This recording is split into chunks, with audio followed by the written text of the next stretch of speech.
Hi, I'm Douglas Mason, President and CEO of Rainy Mountain Royalty Corp., RMO, on the TSX Venture Exchange. Rainy Mountain's Brunswick property is located in the Rideout Shear Zone in Ontario, with grab samples running as high as 32 grams per ton gold. A follow-up drill program to test numerous targets located by recent groundwork is planned for early 2018. Please visit our website at rmroyalty.com. You're listening to HowStreet.com radio, available online at TalkDigitalNetwork.com.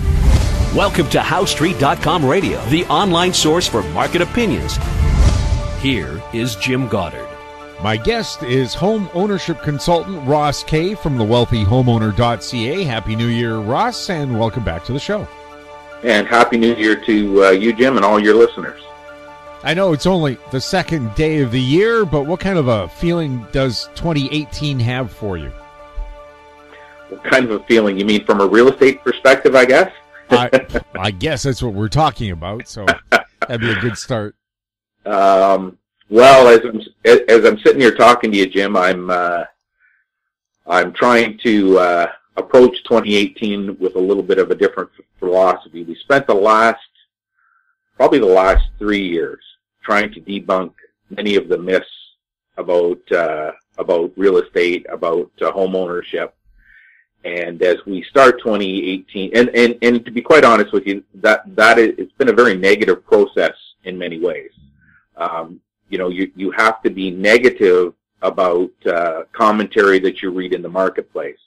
As I'm sitting here talking to you today, my Twitter feed is filled with nonsense from realtors, bloggers, economists, who all have commentary to say about the market.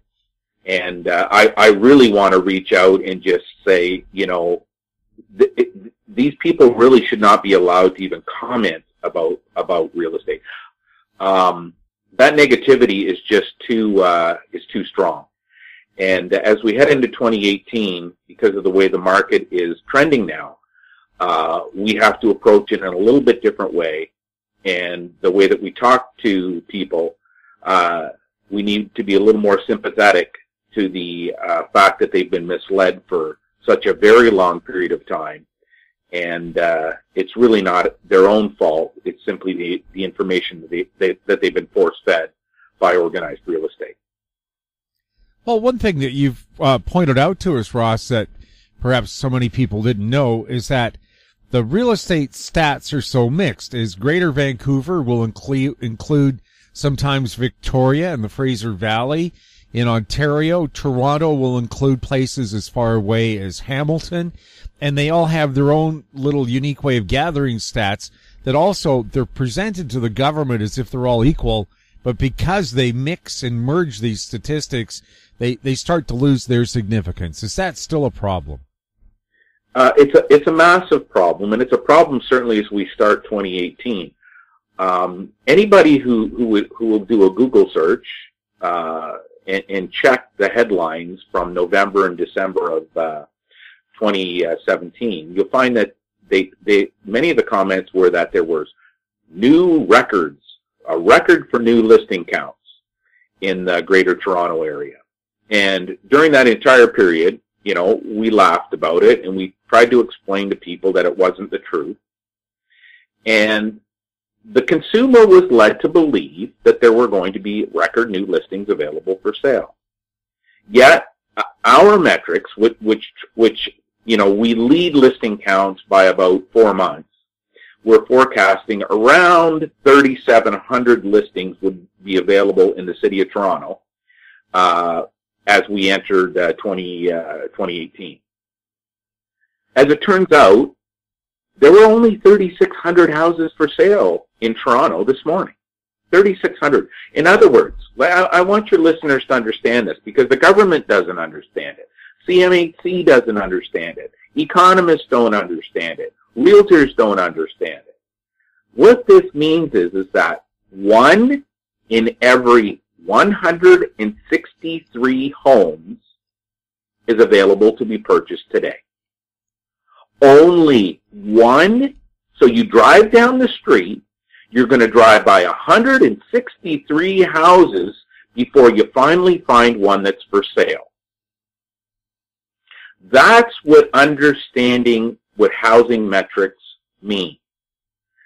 We have heard record listing count. We have heard the housing market's going 30% house price gains. We're hearing the housing market is going to crash. We're hearing the new OSFI rule is going to drastically change the market. Now, as it turns out, all of those comments are simply ludicrous. They just don't make sense from a real estate standpoint. Your listeners, we've heard so many things, Jim, and your listeners are inundated with this stuff. And it's the part of the message that they don't hear. And then we hear comments from listeners that say, well, Ross tells us that this information is available, but the organized real estate doesn't release it. The information is available if you collect it. And you have to know how to collect it. That means if you don't understand the Toronto Real Estate Board has grown its sales representative membership by 45% in this trading cycle, you would not understand that there was a reciprocal increase in sales being counted of 35%.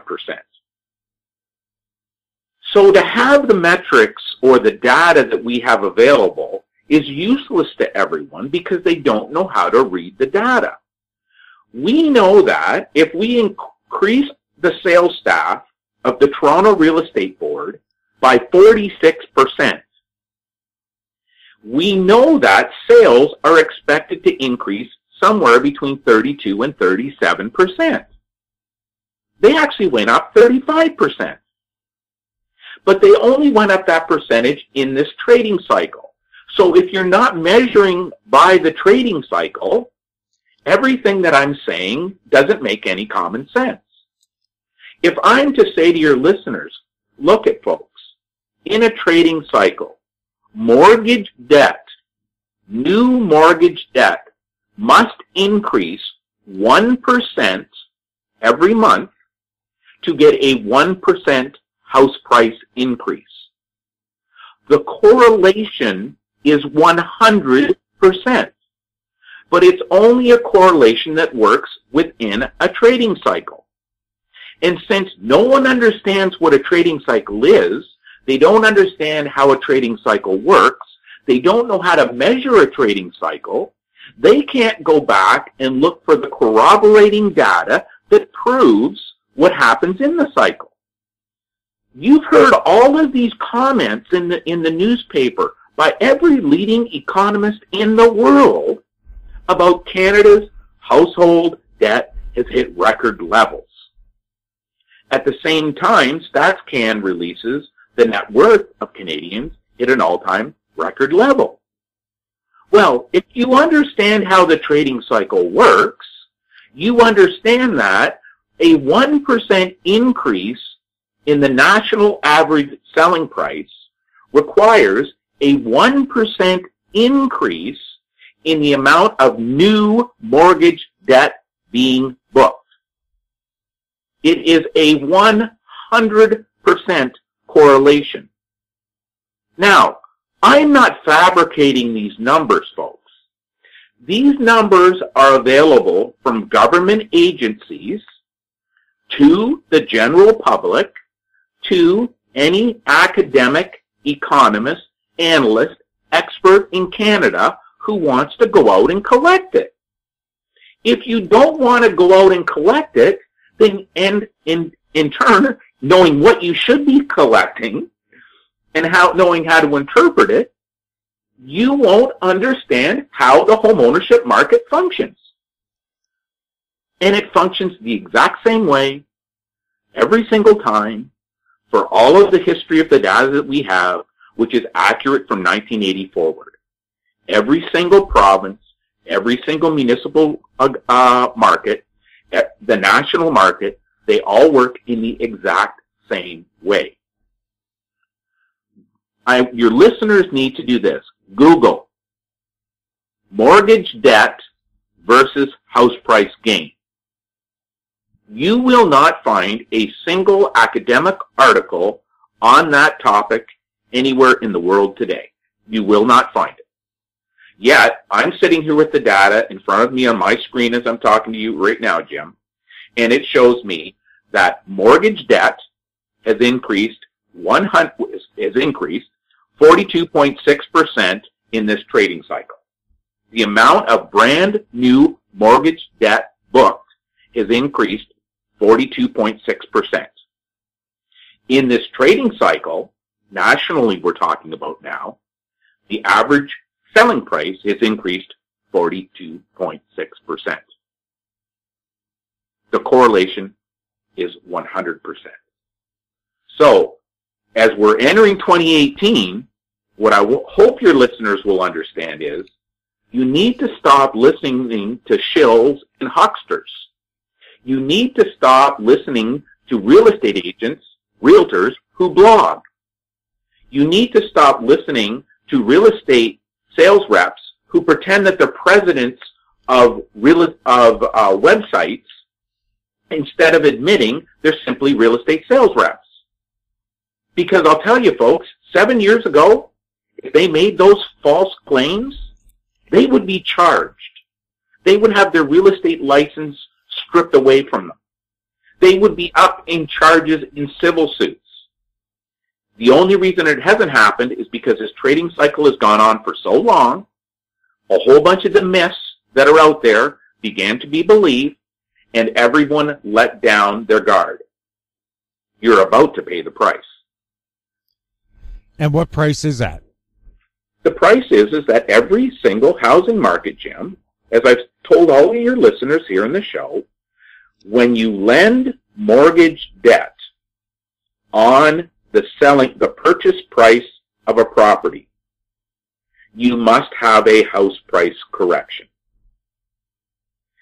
Until the government understands they cannot lend mortgage debt on today's selling prices, you will continue to have drastic house price corrections no matter the market that you're working in.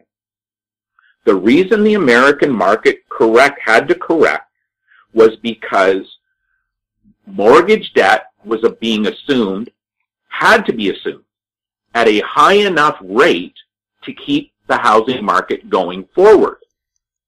And I've said on your show over and over again, there is a point where mathematically you cannot continue to acquire enough mortgage debt to keep the housing market rolling forward.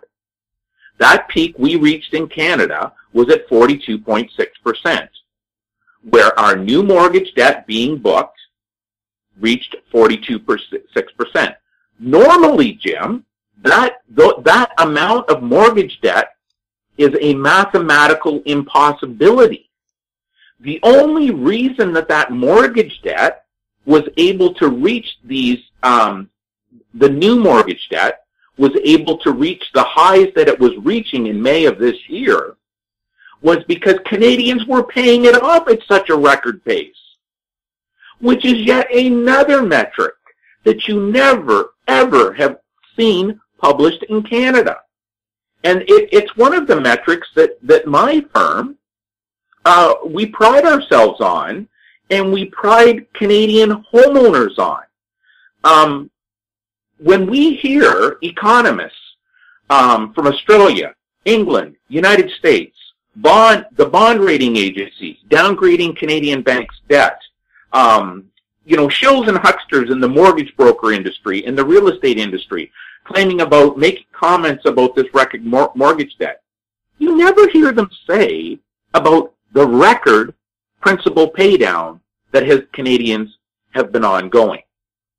The only reason we could hit 42.6% new mortgage debt being booked was because we're paying it off at such a rapid rate. We're paying it off at a rate that was so rapid, Jim, that let me move over to my spreadsheet here. In what's May? In the third quarter. So in the third quarter of 2016, the amount of mortgage debt being paid off was around 47 to 48% for every dollar that you spent on mortgage. So if you spent $1 on mortgage, 47 to 48 cents was going towards principal. In the first quarter of 2017, that almost reached 50%. It was almost 50%. And when you're paying down your mortgage debt at that rapid of a pace, it allows new mortgage debt to be booked. That new mortgage debt is what causes house prices to increase, because it allows home buyers to spend more money. So although there is a correlation between interest rates and the housing market, where the correlation really is the ability of the consumer to acquire new mortgage debt.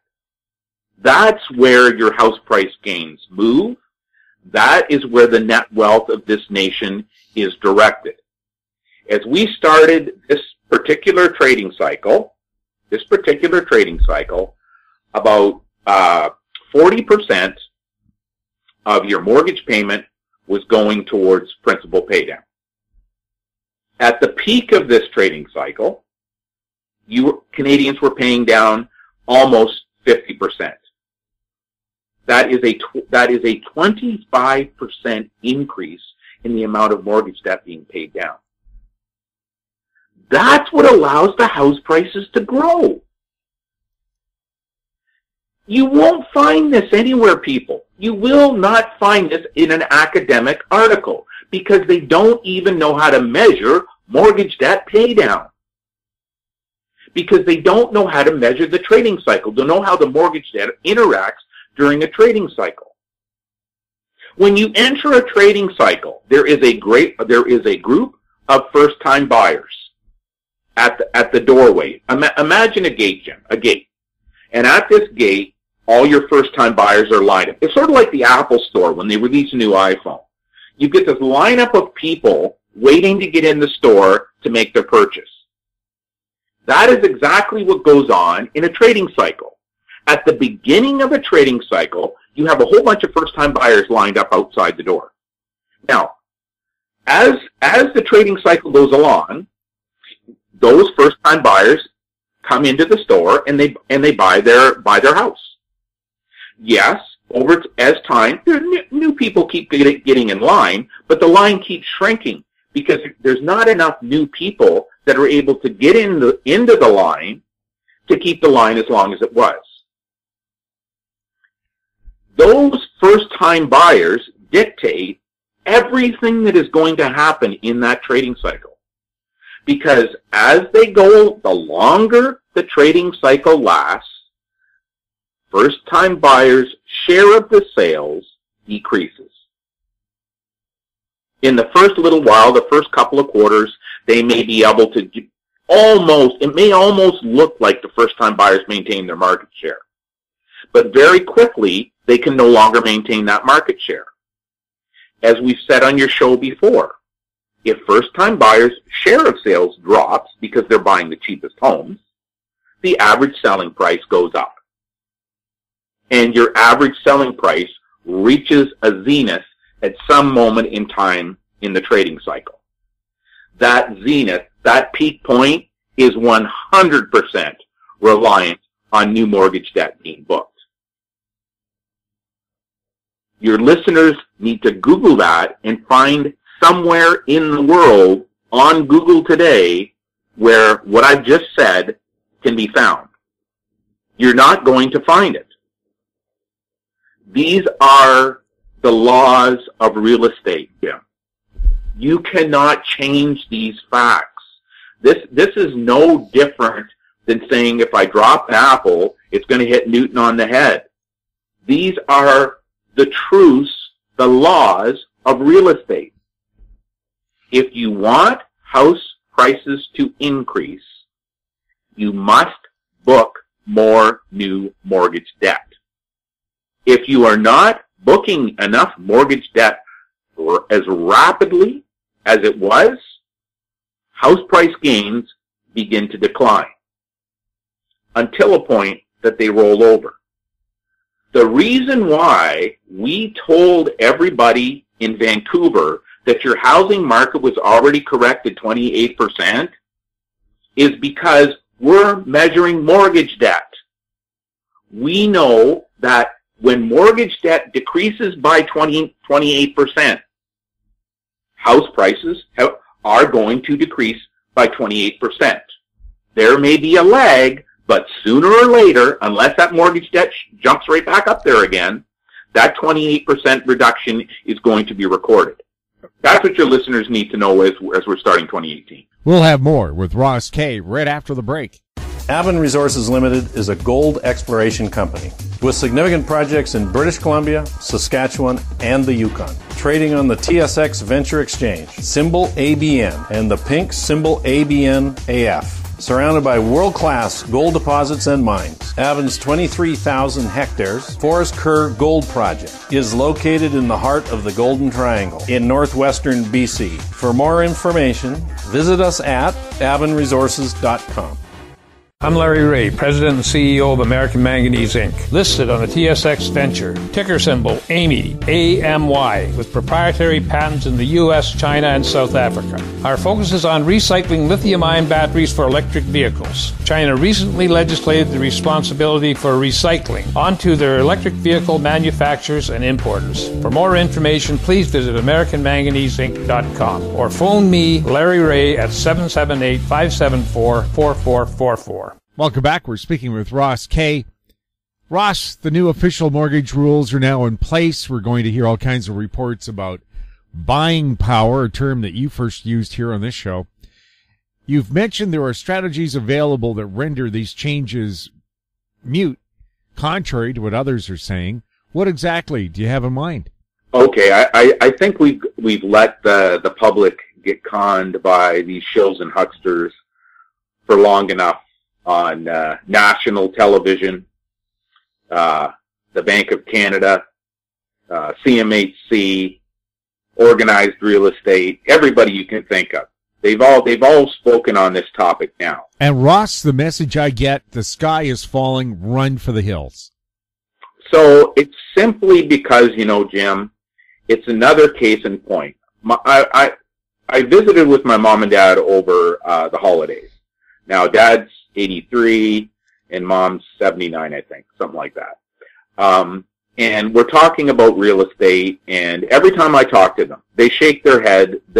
They are in denial that Canadians believe what organized real estate puts forward. They really can't believe me at times. I have to send Dad headlines to prove what I'm saying, because he really can't believe people believe the nonsense that's out there right now. Now, you got to remember, he left the business about 10 years ago. So when he left, a lot of the nonsense that's been going on, it wasn't going on. In other words, the Canadian Real Estate Association didn't talk about stats the way that they do now. Real Estate Board of Greater Vancouver, Toronto, they didn't have the market share that they have now. So there was a lot of competing factors that kept that information away, or that misinformation away. Let's talk about the OSFI and this new rule change.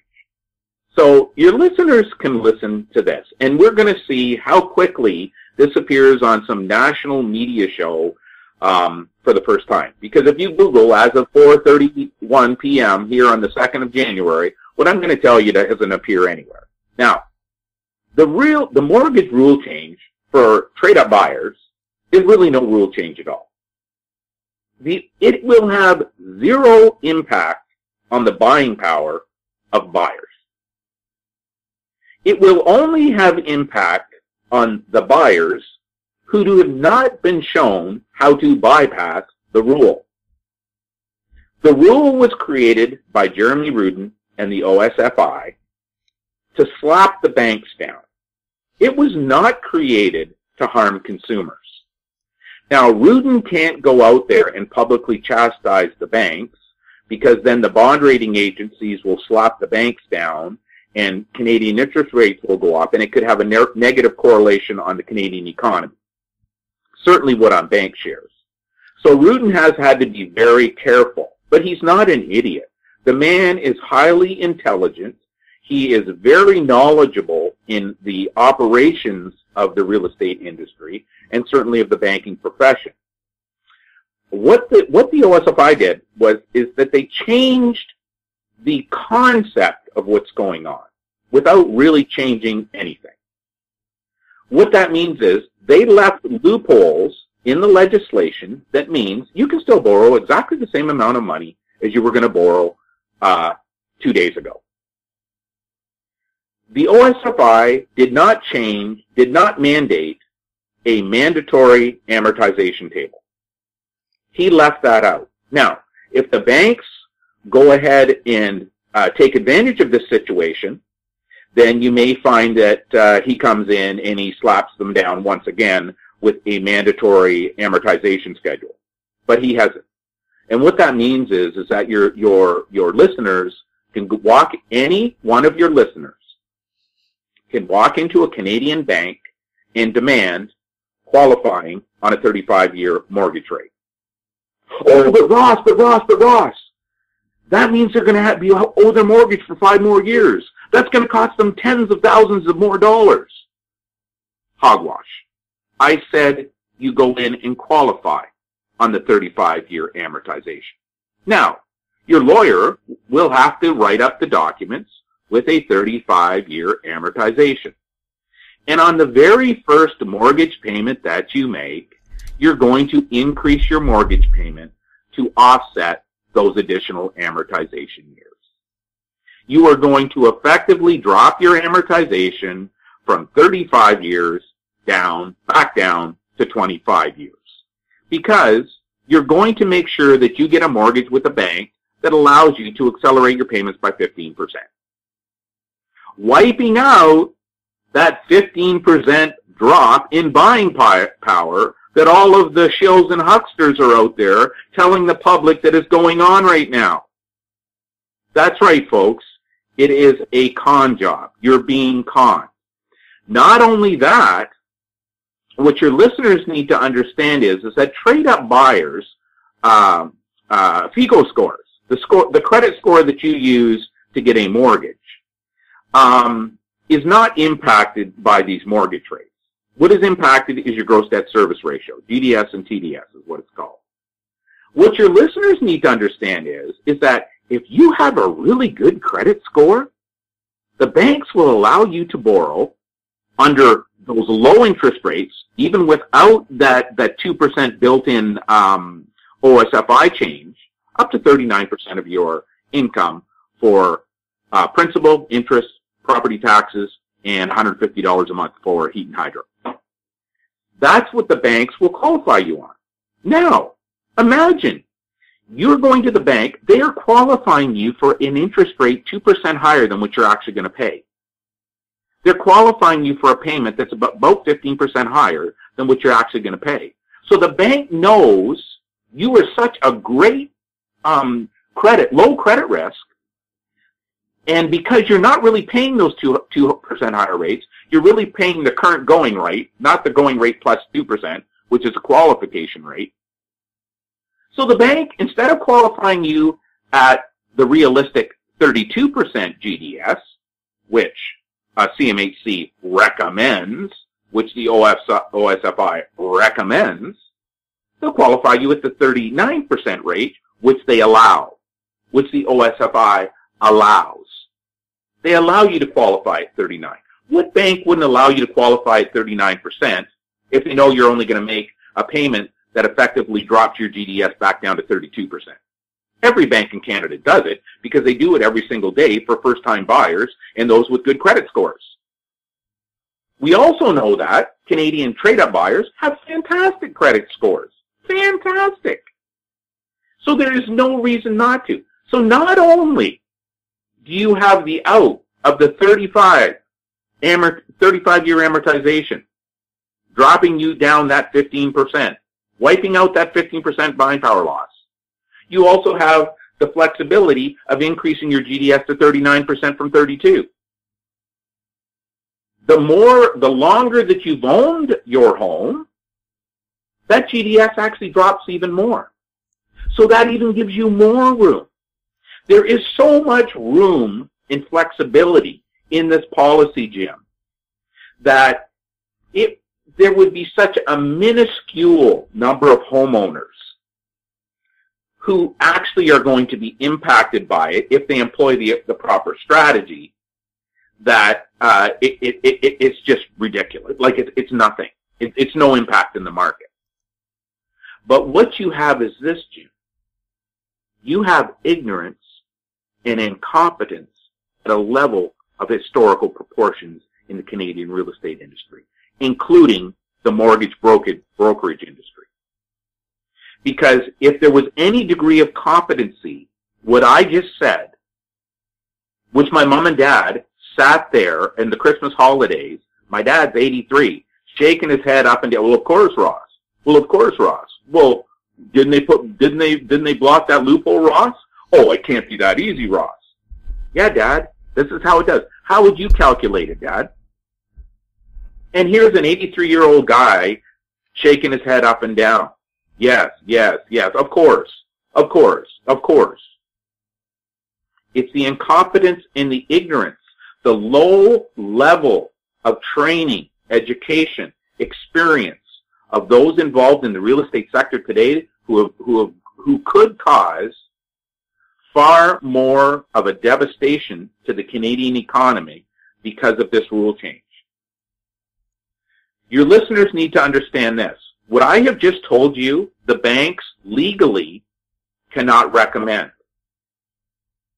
You have to be the one that recommends this to your bank.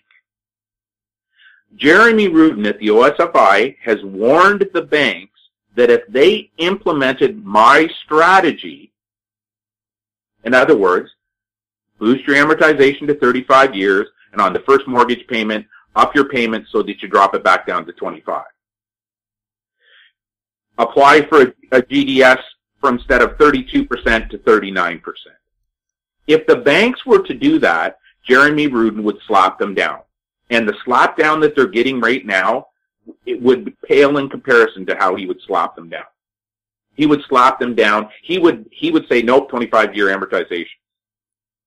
But he has left room for the Canadian public, an informed, educated Canadian public, to walk into any bank in Canada.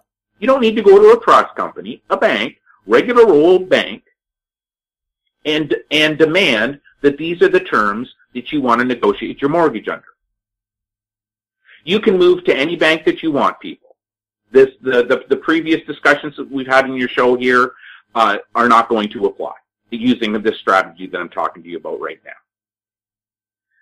All of that being said, on television today, I watched a two-listing brokerage. So this is a brokerage in Toronto, Ontario, who is on BNN.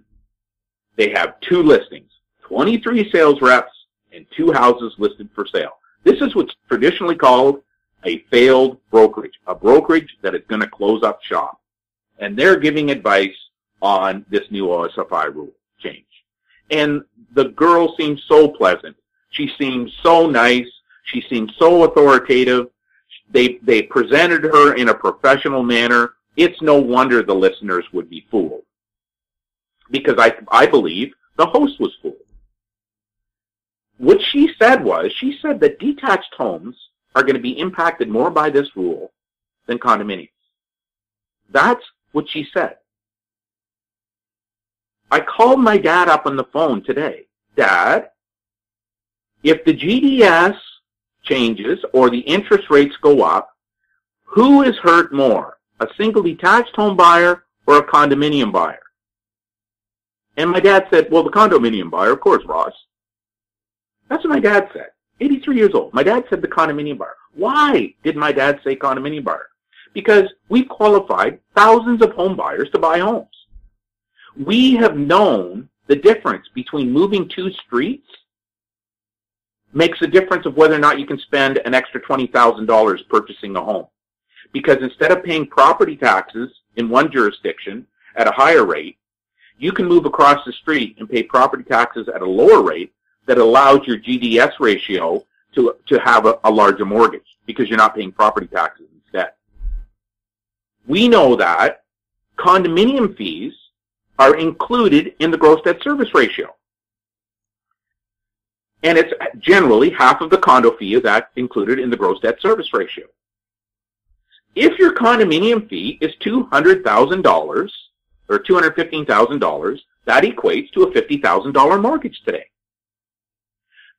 This new OSFI rule does not penalize detached homes. It penalizes your monthly mortgage payment, which includes property taxes, half of your condo fees, and your heat. So obviously, if your condominium fee is included, and that condominium is a constant, and you raise the interest rate qualification, condominiums are going to be disproportionately hurt than single detached homes. If you're going to spend $500,000 or $1 million on a condominium or on a single detached home, the banks, it's going to impact your qualification more on the condominium. Yet we have all over the place today ignorance on this topic, which is like everything I've said in the show today. This is Real Estate 101. This is the basic fundamentals of how houses are bought and sold. When interest rates rise, condominium fees limit the appreciation of a condominium because home buyers do not qualify for the same amount of money that a single detached buyer does. This OSFI rule change effectively raises the interest rate. So, if you do not apply the strategy we talked about a few moments ago on this show, the condominium is going to be impacted more than the single detached home. It's got nothing to do with home buyers can no longer afford a certain price, so they're not going to be able to afford a single detached home, and now they're going to buy it, so they're going to be forced into a condominium. That's going to raise the condominium prices up. The reason you had condominium prices rise was because of the trading cycle. Nothing more and nothing less. First-time buyers, those owners in single detached homes, because this trading cycle went on for historical record, period of time, this is a historical record, that it got to a point where the owners of a single detached home couldn't afford to sell that single detached home and buy a more expensive one. So there's a bottleneck got created. That bottleneck, months later, caused a bottleneck in the larger condominium market. That bottleneck caused your average selling price of condominiums to increase, which causes benchmarks, MLS, HPI, all of those to increase. Yes, Jim, and your listeners, it really is this simple. It is math. It is real estate math. It is impossible to avoid the reality of real estate math. Sooner or later, it comes home to roost. We'll have more with Ross Kay right after this. Arctic Star Exploration, operated by a team of proven mine finders, is focused on diamonds in Finland and the Northwest Territories of Canada. A work program is planned for our Finland property that contains diamond-bearing kimberlite. Arctic Star trades on the TSX Venture Exchange, symbol ADD, and the Frankfurt Exchange, symbol 82A1. Please visit our website at arcticstar.ca or call us at 604-689-1799. Keep informed. Receive our weekly recap of thought-provoking articles, podcasts, and radio delivered to your inbox for free. Sign up for the HowStreet.com weekly recap on our homepage, HowStreet.com. Welcome back. We're speaking with Ross Kay. Ross, the Alberta government has noticed a dramatic rise in foreclosures in Fort McMurray. Is that a warning sign that we may be seeing big mortgage foreclosures across the country, or is it just localized? Fort McMurray, I mean, that's tragic, right? I mean, what those families have had to go through is tragic, and obviously, with the foreclosure rate even after insurance settlements were done, or the homes that weren't impacted by the fires are now being impacted by the job loss. These foreclosure rates, you have to remember, Jim, they're still at a provincial level. It's statistically irrelevant in terms of the housing market, but it's more important for people to look at what's going on in Calgary and Edmonton. And I'll just use Calgary for reference because I've got that off the top of my head right now. Your median selling price in Calgary, okay, the middle house, the very middle house that sold in December in Calgary was $15,000 less than what the middle house sold for a year ago in December in Calgary. Okay, so that's a drop of $15,000. That is a buying power drop. It's got nothing to do with the houses. It's a buying power drop. That's because of wage unemployment and net wage growth has been negative. How we measure wage growth has been negative. We don't measure it the same way everybody else does. The average selling price, so the average of all the homes sold, home buyers paid on average $44,000 less. So the median price was down by 15, the middle house, and the average of all the houses was down 44. What that means is houses at the higher end didn't sell, houses at the lower end did, which is another mortgage qualification related to income and interest rates. Calgary is a beautiful market because it's functioning at a level state right now. Any academic who wanted to study a housing market should really study Calgary. It's a good size. There's enough new housing stock that's been built. Its housing stock is young enough that it gives amateur housing analysts an opportunity to look at a market. On top of that, we have the Calgary Real Estate Board announcing the benchmark price is decreased by $900. So you have a $15,000 drop in what the middle house sold for. You have a $44,000 drop in what purchasers are paying on average, but the real estate board says housing prices have only dropped $900. Well, the reason for that is because the benchmark price is an annualized rate which mitigates those two numbers that I just told you right now. You have to look, you're going to have to look a few months longer before those numbers show up. So that means everybody who purchased a home in Calgary, listening to this nonsense from Organized Real Estate, who didn't know that the median had dropped 15, the average had dropped 44, and that they were going to claim the benchmark was basically level at a $900 drop. I haven't read their press release today, but you'll have to read their press release and see what they claim. They were all misled. They were all lied to. They were lied to, whether on purpose or through mistake, I don't know. All I can tell you is this: they were lied to. They were misled, misdirected, in the same way that all of those people who watch BNN today, who listened to those 1 and 2 listing realtors, were misled. The truth of the matter is, Alberta's housing market is so substantially lower today than what it was in 2014 that you're getting so much more for your home buying dollar. You've got somewhere in the neighborhood of about a 30% gain. The new housing stock has dropped right off the planet. I mean, the new housing stock growth rate has dropped. We look at a growth rate. We don't look at the number. It's just amazing. It's just amazing how screwed up all of these people are in terms of how they look at the metrics. They look at a percentage gain on house prices, but they count housing starts. We look at percentage growth in the housing stock and dollars increased in purchase price. We look at them just totally opposite.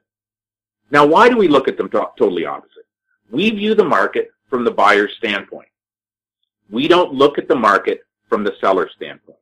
Everybody in the world looks at North American real estate from a seller-centric viewpoint. We look at it from a buyer-centric viewpoint. We understand purchase price paid is not average selling price. Real estate agents call it average selling price. We call it the average purchase price paid. Average purchase price paid is a derivative of mortgage equity, home equity and mortgage debt. That's why we know 42.6% increase in new booked mortgage debt is required to get a 42.6% increase in house prices in the trading cycle. The people in Fort McMurray are really suffering. Those families that are impacted, I think it was about 153 or something like that was the number. That's 150 families that have had their house foreclosed on when they didn't need to.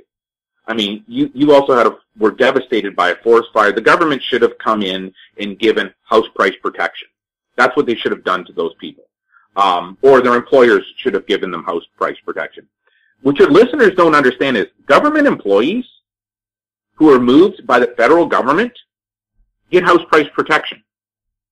If you move to another part of the country with the federal government on a federal relocation and your house price drops in value, the government will rebate you that money.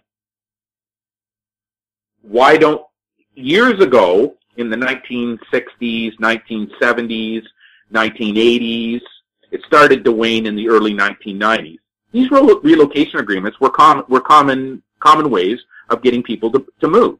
If I've got an employee at a bank and I want to move them from Calgary to Toronto, I've got to induce them to move. So I give them a guarantee relocation. Fort McMurray should have had those employees in the oil field, instead of worried about their wages, they should have gotten some kind of a house price guarantee, because we know in the resource sector, the cyclical nature of house prices is way greater than everyone else. You're just seeing that being recorded in Calgary, but it's being recorded in a totally different way, which is the benchmark price only dropping $900. Ross, I hope you have a great year. I hope you have a great year too, Jim. My guest has been Ross Kay, home ownership consultant from the wealthyhomeowner.ca. You're listening to HowStreet.com radio. Find us on Twitter at HowStreet. Our popular YouTube channel is Talk Digital Network. Questions for the show or for Ross can be sent to info@HowStreet.com. I'm Jim Goddard. Happy New Year. Comments made on HowStreet.com radio are an expression of opinion only and should not be construed in any matter whatsoever as recommendations to buy or sell any financial instrument at any time. Available online at TalkDigitalNetwork.com. HowStreet.com radio is a production of HowStreet Media Incorporated.